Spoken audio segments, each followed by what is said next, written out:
Hi friends, welcome to Anu food lakhs. ఈరోజు matter ఏంటంటే నేనైతే మీకైతే ఇప్పుడు పాతకాలం నాటి చరిత్ర అయితే చెప్పబోతున్నాను. మా వాళ్ళు అయితే ఇక్కడైతే పుచ్చకాయలు తవ్వటానికి వచ్చారు ఫ్రెండ్స్. పుచ్చకాయలు తవ్వటానికి వస్తే ఎక్కడైతే బావిలు అయితే తవ్వున్నారో, తవ్విన తర్వాత ఏం బావిలు ఎక్కడైనా అడిగితే వాళ్ళైతే అప్పుడు రాజులు మామూలుగా సముద్రానికి పోయేదంట. అలాంటి బావులు ఎలా లోడ్ ఉన్నారో ఏంది అనేది మీకైతే చూపిస్తాను. మా వాళ్ళు ఇక్కడికి వచ్చి ఏం చేస్తున్నారో ఏంది అనేది మీకైతే ఇప్పుడైతే వీడియో ద్వారా చూపిస్తాను. చూడండి ఫ్రెండ్స్, మా వాళ్ళు అయితే ఇక్కడైతే పుచ్చకాయ తవ్వటానికి వచ్చారు. ఇక్కడ పుచ్చకాయ తవ్వటానికి వస్తే అప్పుడు ఇక్కడ ఉండే వాళ్ళు అయితే చెప్పారంట, ఈ మాదిరిగా ఇక్కడ రాజులు వచ్చి ఈ మాదిరి బావులు తవ్వారని. నేనేమనుకున్నానంటే మామూలుగా ఓలేరు తవ్వుంటారు కదా అనుకున్నాను. కానీ ఇక్కడికి వచ్చి చూసిన తర్వాత మాత్రం అది రాజులు తవ్వారు. అప్పుడు ఎంగడగిరి నుంచి సముద్రానికి అయితే నడిచిపోయేదంట గుర్రాల మీద, ఒంట్ల మీద. అప్పుడు ఒంట్లకి నీళ్ళు లేకపోయినప్పుడు అలాంటప్పుడు అయితే ఇలాంటి బావుల దగ్గర పెట్టుకొని సముద్రాన్ని పోయేదంట. సముద్రాన్ని పోసి వాళ్ళు అక్కడ పోయి మునిగేసి మళ్ళీ వచ్చేది లోడుకొని అప్పుడు పోయి వచ్చేదంట. ఇప్పుడైతే మీకు బాగా చూపిస్తాను. ఇప్పుడు మా వాళ్ళైతే పుచ్చకాయ తవ్వటం చూస్తున్నారు. నిన్నటి వీడియోలో కూడా చూశారు కదా పుచ్చకాయ తవ్వటం ఎలా తవ్వుతున్నారు అనేది. ఇప్పుడు కూడా ఈరోజు కూడా అదే పనికి వచ్చారు పుచ్చకాయ తవ్వటానికి. ఇక్కడ పుచ్చకాయ తవ్వటానికి వచ్చిన తర్వాత అయితే ఈ కథ అయితే చెప్పారంట వాళ్ళు పెద్దవాళ్ళు. చూడండి అయితే ఎలా తవ్వుతున్నారా. ఎండ అయితే భయంకరంగా మస్తున్నదే.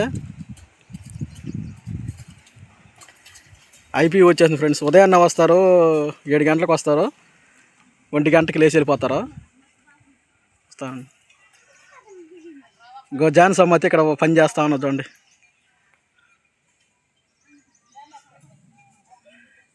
వస్తాను కదా, ఇది నల్లపుచ్చకాయ. చూడండి ఫ్రెండ్స్, ఇదైతే నల్లపుచ్చకాయ అంట.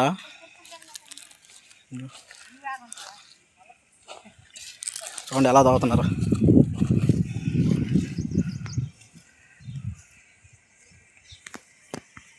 ఫ్రెండ్స్, మా ఊరికి అయితే టైం అయిపోయిందని అప్పుడే లేచేస్తున్నారు. కొరవ పెట్టుకొని కూడా పైకి లేచి వెళ్ళిపోతున్నారు.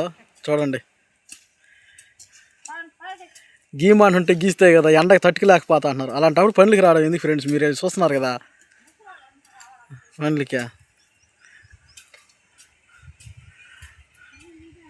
వాళ్ళ కైగల్లా వాళ్ళు చెప్పినట్టువన్నీ చెయ్యాలా, తప్పదు. వాళ్ళు ఎంత దాకా చెప్తే అంత దాకా గీసిపోవాలి మనం. అప్పుడు దాకా అయితేనే మనకి కూల్ డబ్బులు ఇస్తారు ఫ్రెండ్స్, లేకపోతే కూల్ డబ్బులు అయితే ఇరు మనకి. వాళ్ళు చెప్పినట్టు అయింది దాకా ఉండాలా. మొత్తం మన కంటి చూపి ఎంత వరకు ఉందో మొత్తం పుచ్చతోటలే. చూడండి,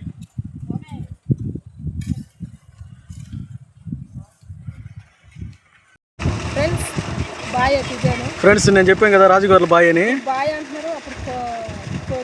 కోరీలు అనేది చూడండి, ఇదే రాజుల గారు తొంగిన బాయ. మీరేమనుకుంటారంటే కొక్కులారితో లోడినారు అనుకుంటారు, కాదు ఫ్రెండ్స్. చూడండి బాయ్ ఎలా ఉందో. అప్పుడు ఇంకో మెట్లు చూడండి ఎలా ఉన్నాయి. ఇక్కడ మెట్లు మారు పెట్టుకున్నారు. అంటే గుర్రాలు ఒంటి దిగేదానికి ర్యాంప్ మారు పెట్టుకున్నారు. ఇక్కడ వాళ్ళు ఎక్కేదానికి, అక్కడ గుర్రాలు దిగేదానికంట, ఇప్పుడు వచ్చి ఎక్కేదానికి. చూడండి నీళ్ళు ఎలా ఉన్నాయో. ఇదే మాదిరిగా ఇక్కడే కాదు ఫ్రెండ్స్, ఇదే మాదిరిగా అలసట తీసుకుంటున్నారు. అక్కడంతా మెరవేసి అలసట తీసుకున్నారు. ఫ్రెండ్స్ చూస్తున్నారు కదా బాయ్ ఎలా ఉన్నదో చూడండి. ఇప్పుడైతే అది కోరీలు కాబట్టి అప్పుడు తవ్వినారు కాబట్టి ఇప్పుడు మోటార్లు పెట్టుకుని ఈ పచ్చి చెట్లకి అట్లా కొట్టుకుంటున్నారు ఫ్రెండ్స్. అట్లా పచ్చి చెట్లు వేస్తున్నారు, 2 పైరు పచ్చి చూడండి ఎలా నా పచ్చి చెట్లు అయితే. ఫ్రెండ్స్ మీరైతే వీడియో షేక్ అవుతుంది అంటున్నారు. మాకు కొత్త కాబట్టి అందువల్ల అయితే వీడియో షేక్ అవుతుంది. మేము ముందుగా నేర్చుకోవాలి. ఇంకా వీడియోనైతే చూస్తున్నారు కదా, చెప్పు. కింద నుంచి నీళ్ళు ఉడికేది కాబట్టి అంటే కింద ఓటని ఆ ఓటనే వాళ్ళు మోటార్లు పెట్టుకుని కయ్యలకి అయితే కొట్టుకున్నారు ఫ్రెండ్స్. చూడండి మోటార్ అయితే ఎలా ఉందో.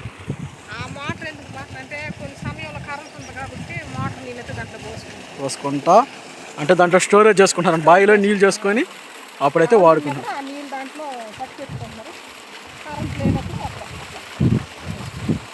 ఫ్రెండ్స్ మా వీడియో చివరి దాకా చూసింటే నెక్స్ట్ వీడియోతో ఉంటాం. Bye friends.